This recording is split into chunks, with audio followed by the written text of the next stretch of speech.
मैले चाहिँ यहाँनिर रेबिटको लागि रोटी बनाइदिएको। अब रेबिटलाई दिन्छु। हेर्नुहोस् ल, रेबिटलाई सुजी आटाको रोटी अहिले देखाउँछु म तपाईँहरूलाई दिँदै गरेको।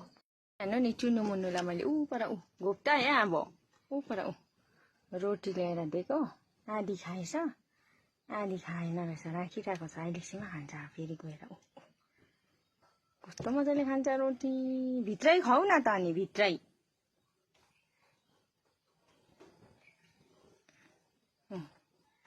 रोटी बिस्किट म्यागी पुरा मन पराउँछ। बिस्किट त झन् फेभरेट, उयो खान्छ, गुलियो खालके मात्रै खान्छ है। तर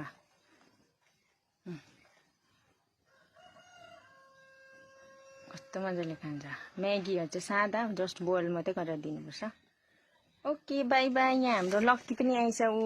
लक्की पनि बिमार भइरहेछ, डाइरिया गर्दै थियो। मैले ओआरएस दिएको थिएँ, अहिले अलिक जाती भएछ।